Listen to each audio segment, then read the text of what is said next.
तो आइए बात करते हैं अगले क्वेश्चंस के बारे में।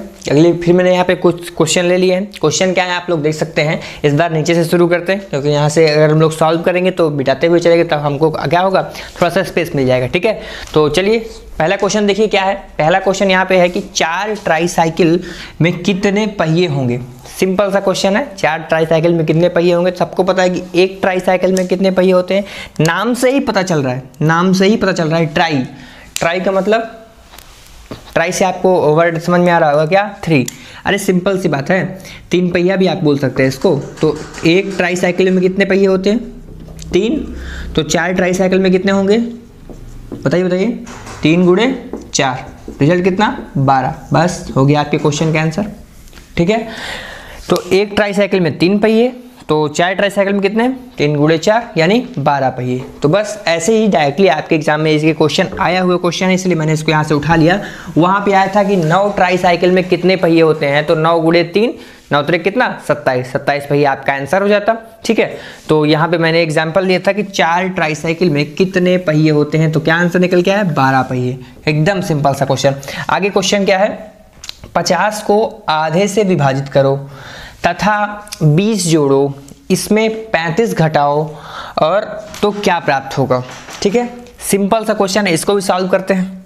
क्या बोला है, 50 को आधे से विभाजित करो, यानी 50 को क्या करो, 1/2 से विभाजित करो। ठीक है, करो तथा 20 जोड़ो, फिर इसके बाद क्या करो, इसमें जो है 20 ऐड कर दो।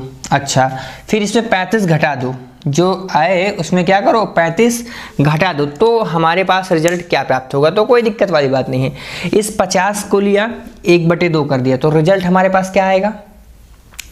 अरे ये 2 से क्या होगा भाई, डिवाइड करना है हमको, तो आप डायरेक्टली डिवाइड करना चाहते हैं तो डिवाइड भी कर सकते हैं, या आप इसको ऐसे भी कर सकते हैं कि 50 है, 50 को हम लोग क्या करते हैं, डिवाइड बाई 1/2।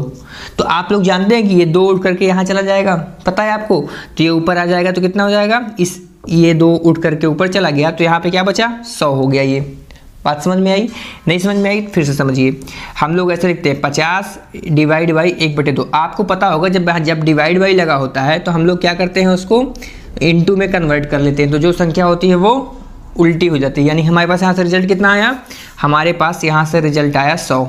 ठीक है, 100 + 20 - 35। अब 100 में 20 जोड़ोगे तो रिजल्ट कितना आएगा, 120। यहाँ से आप 35 को माइनस कर दीजिए, तो 10 में से 5 गया कितना, 5, और यहाँ पे कितना, 11 में से 3 गया 8, यानी हमारे क्वेश्चन का आंसर क्या हो गया, हमारे क्वेश्चन का हो गया आंसर 85। तो एकदम सिंपल सा क्वेश्चन था, समझ में आ गया होगा आप लोगों को। तो बस इतना ही करना था और कुछ करने की आवश्यकता नहीं। जैसा क्वेश्चन में बोला गया है बस आप उसको फॉलो करिए, और जैसे आप स्टेप बाय स्टेप उसको फॉलो करेंगे ना तो आपके क्वेश्चन का आंसर आ जाएगा। तो आप लोग के लिए क्या बताइए, क्या ये टफ क्वेश्चन था, नहीं, एकदम सिंपल सा क्वेश्चन था, एकदम सिंपल वे में हम लोगों ने उसको सॉल्व भी किया, एकदम बेसिक में हम लोगों ने उसको सॉल्व किया। ठीक है, तो चलिए अब हम लोग बात करते हैं अगले क्वेश्चन के बारे में। अगला क्वेश्चन क्या कह रहा है कि 42 के गुणनखंडों की संख्या बताइए।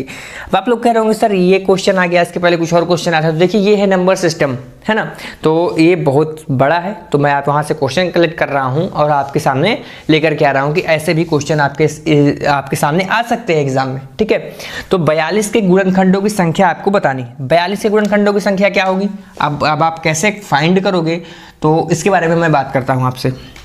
देखिए आप एक सिंपल सी बात समझिए कि आप 42 है, तो ये 42 कितने तरीके से बन सकता है, आपको ये देखना है कि इसके आप सामने ऑप्शन भी होगा 5, 6, 7, 8। ठीक है, तो कैसे हम लोग इसको करेंगे, देखिए आप क्या करिए, आप इसका एलसीएम ले लीजिए। क्या करिए, इसका एलसीएम ले लीजिए। देखिए आप इसको जब काटेंगे तो 2 से कट जाएगा ये, तो कितना हो जाएगा, 21 हो जाएगा।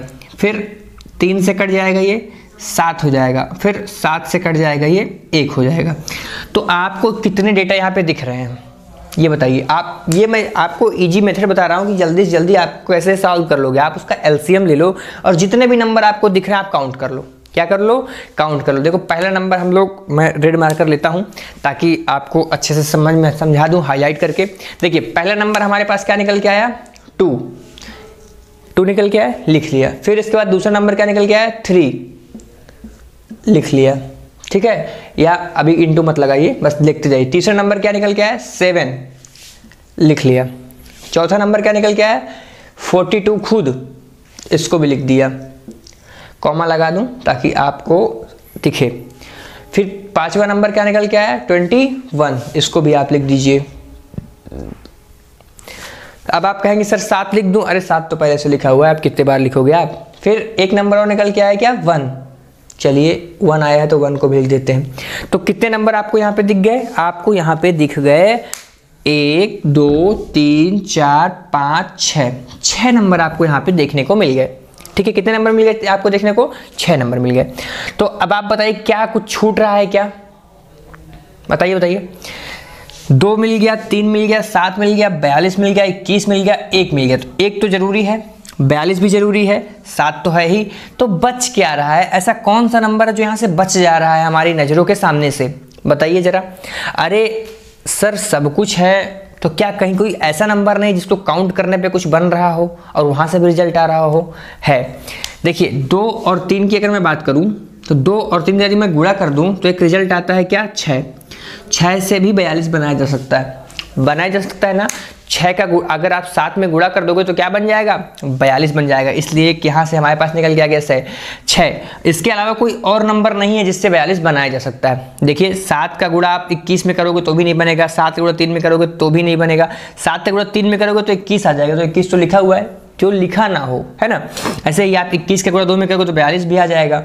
तो टोटल कितने नंबर हो गए 1 2 3 4 5 6 7, यानी टोटल हमारा आंसर कितना निकल के आ गया, यहाँ से हमारा आंसर निकल के आया 7, है ना। कितने नंबर निकल के आ जाएंगे यहाँ पे 7 आ जाएंगे। लेकिन क्या 7 हमारा सही है क्या, नहीं, 7 भी नहीं सही, क्योंकि यहाँ पे एक नंबर और आपके सामने बनता हुआ दिखाई देगा। क्या 7 का गुणा 2 में करिए, कितना आएगा 7 दूना के 14, क्या 14 यहाँ पे अवेलेबल है क्या, नहीं, 14 यहाँ पे नहीं अवेलेबल है, इसलिए यहाँ पे आंसर 7 नहीं, आंसर हमारा क्या हो जाएगा 8 हो जाएगा। तो 7 का गुणा 2 में करोगे तो रिजल्ट क्या आएगा 14 आएगा। जब 14 आएगा तो फिर क्या हो जाएगा, हमारा आंसर निकल के आएगा 8, यानी कितने टोटल नंबर होंगे, तो 8 नंबर यहाँ से बनेंगे, यानी 42 के गुणनखंडों की संख्या क्या होगी 8। तो ये था इसका सिंपल सा तरीका जिसको हम लोगों ने समझा। अब आप लोग के मन में डाउट आ रहा होगा कि सर हम जल्दी कैसे करें। जल्दी करने के लिए देखिए क्या करना है, आपको तुरंत 42 को क्या करना है, अगर आप फास्ट तरीके से करना चाहते हैं, विजुअल तरीके से करना चाहते हैं तो आप LCM निकालिए, अदरवाइज माइंड में आप कैलकुलेशन करिए कि 42 हम लोग कैसे कैसे बना सकते हैं। देखिए 6 गुणे 7 आप बना सकते हो, 42 बना सकते हो ना। अब 6 को आप तोड़ लो, 2 गुणे 3 गुणे 7 तो भी हम बना सकते हैं 42। देखिए कितने नंबर मिले यहाँ से 1 2 3 4, 4 नंबर मिले। अब मैं कहूँ कि 21 गुणे 2 तो भी हम बना सकते हैं 42, बना सकते हैं ना। अब मैं आपसे बोलूँ 14 गुणे 3 तो भी बन सकता है 42। क्या 42 को हम और किसी रूप में लिख सकते हैं क्या, आप यहां से काउंट कर लो। जी हाँ, 1 गुणे 42 ऐसे भी कर सकते हैं। तो ये सर ये फॉर्मेट में नहीं आ रहा है, ये इससे भी हम कैसे डिसाइड करेंगे कि कौन सा छूट रहा है कौन सा बन रहा है। मैं समझ सकता हूँ आपके में ये डाउट होगा। तो आप क्या करेंगे, आप इसका जोड़ा बनाएंगे। कैसे जोड़ा बनाएंगे, कैसे करेंगे इस क्वेश्चन को, देखिए सिंपल से तरीके से समझते हैं। आप एक काम करेंगे, एक तरफ आप छोटे नंबर को लिखेंगे, एक तरफ आप बड़े नंबर को लिखेंगे। 1 से शुरू करते हैं, ठीक है। हमेशा ध्यान देना, कभी भी गुणनफल बनाना है तो आप क्या करोगे 1 से शुरू करोगे। 1 में क्या गुणा करूं कि 42 बन जाए, तो आप कहोगे सर 1 में आप 42 का गुणा कर दो। एक बना, यहाँ से एक फैक्ट बन गया ना। एक गुणनखंड हमारे सामने है 1 गुणे 42, ठीक। अब क्या 2 से बन सकता है, 2 का हम यूज कर सकते हैं। 2 में हम क्या गुणा करें कि 42 बन जाए, तो आप कहोगे सर 21 का गुणा कर देंगे तो क्या हो जाएगा 42 बन जाएगा। तीसरे पे आइए, 3 से भी बन सकता है क्या, जी हाँ 3 से बन जाएगा क्या 14। इस बार नंबर आपको रिपीट नहीं करना है, ठीक है। 1 42 2 21 3 14, क्लियर। अब आइए और कहां से बन सकता है, तो और बन सकता है 6 गुणे 7। क्या 4 से बनेगा क्या 4 से 42 पूरी तरीके से विभाजित है क्या, नहीं। 5 से नहीं, 6 से, जी हाँ 6 से विभाजित हो जाएगा 7 बार। तो हमारे पास ये 4 जोड़े निकल के आए। जोड़ा मतलब 2 यहाँ 2 यहाँ 2 यहाँ और 2 यहाँ, यानी टोटल कितने नंबर हो गए 8 नंबर। तो ये सबसे बेस्ट तरीका है इस क्वेश्चन को सॉल्व करने का। तो उम्मीद करता हूँ आपको समझ में आया होगा। यहाँ से आप करेंगे तो कुछ ना कुछ मिस होने का चांस है, लेकिन यहाँ से कुछ मिस होने का चांस नहीं है। बस आप यह ध्यान दीजिएगा इस सेलियर को गड़बड़ ना होने पाए, ठीक है। और आपके मन में जो एक बात आती होगी कि सर कैसे हम लोग इसको डिसाइड करेंगे कि 4 से कटेगा कि नहीं, 5 से कटेगा नहीं, तो मैंने आपको विभाजिता नियम पढ़ा रखा है। साथ ही साथ आप ये देख लीजिएगा ना, जैसे 4 से 42 कट रहा है कि नहीं कट रहा है। अगर कट रहा होगा तो फिर आएगा, नहीं कट रहा होगा तो नहीं आएगा, ठीक है। तो बस इस क्वेश्चन के लिए बस इतना ही। इसके बाद आगे बढ़ते हैं हम लोग। उम्मीद करता हूँ ये आपको समझ में भी आ गया होगा। आगे बढ़ते हैं और अगले क्वेश्चन को सॉल्व करते हैं। देखिए अगला क्वेश्चन मैं पिछले पार्ट में आपसे डिस्कस कर चुका हूं, फिर भी मैंने इसको लिया ताकि आपको एक बार रिवाइज भी करा सकूं। क्वेश्चन क्या है? क्वेश्चन है कि 6, 2, 5, 3, 2, 9, 1, 5 और यहाँ पे क्या लगा है? Question mark. और डिवाइड बाई कितना है? 6 है। तो और ये बोला है कि ये पूर्णतः विभाजित है, तो क्वेश्चन मार्क की जगह पर क्या होगा? लेकिन यहाँ पे मैंने आगे नहीं लिखा है। यहाँ पे आगे एक लाइन और थी कि वह छोटी से छोटी संख्या या वह बड़ी से बड़ी संख्या बताना है आपको। आपके सामने 4 ऑप्शन भी होंगे, वहाँ से आपको या तो छोटी से छोटी पूछेगा या तो बड़ी से बड़ी पूछेगा, ठीक है। तो आप क्या करोगे? जो भी आपसे पूछेगा आप बता देना। फिलहाल हम लोग यहाँ पे क्या करेंगे, इस 6 का नियम, 6 का विभाजिता नियम मैंने आपको बताया था कि यह जो नंबर लिखा हुआ है ये 2 से भी कटना चाहिए, 3 से भी कटना चाहिए। तो क्या ये 2 से कटेगा क्या? क्योंकि यहाँ पे क्वेश्चन मार्क लगा हुआ है, तो एक ऐसा नंबर चाहिए जो कि पहली बात तो सम हो। क्या हो? सम हो। सम हो मतलब भाई 2 से क्या कटेगा? इकाई का अंक हमेशा 2 से कटना चाहिए। 2 का नियम यही कहता है। 6 को हम लोग क्या कहते हैं? 6 को हम लोग कहते हैं 2 गुणे 3। तो यहाँ पे एक चीज तो क्लियर है कि यहाँ पे क्या होगा? या तो सम संख्या होगी, 2 होगा या 4 होगा या 6 होगा या 8 होगा, कुछ भी होगा, ठीक है, सम संख्या होगी। ये तो क्लियर हो गया। अब 2 का नियम तो क्लियर है, तो आप एक ऐसी संख्या देखिए कि 3 का नियम लगाते हैं। 2 का यहाँ तो क्लियर है कि सम ही रहेगा। 3 का देखते हैं। 3 का नियम क्या कहता है कि आप सबको ऐड कर लीजिए और फिर अगर ऐड करने पे वो नंबर कट जाएगा तो फिर वो 3 से कट जाएगी, अदरवाइज नहीं कटेगी। तो मैं मान के चलता हूँ कि ये जो हमारा क्वेश्चन है 6 से पूर्णतः विभाजित है, तो क्वेश्चन मार्क की जगह क्या छोटी से छोटी संख्या का फाइंड करते हैं। क्या करते हैं? छोटी से छोटी संख्या हमको यहाँ पे फाइंड करनी है, ठीक है। क्वेश्चन क्या है फिर से सुन लीजिए कि ये एक नंबर दिया गया है जो कि 6 से पूर्णतः विभाजित है, तो क्वेश्चन मार्क की जगह वह कौन सी छोटी से छोटी संख्या भरी रही होगी कि ये पूर्णतः विभाजित हो गया, ठीक है। चलिए अब यहाँ पे क्या करना है आपको? 2 से डिवाइड करने के लिए यहाँ पे हमको इवन नंबर चाहिए, और तो क्या भरना है चलिए डिसाइड करते हैं। 6 और 2 कितना? 8।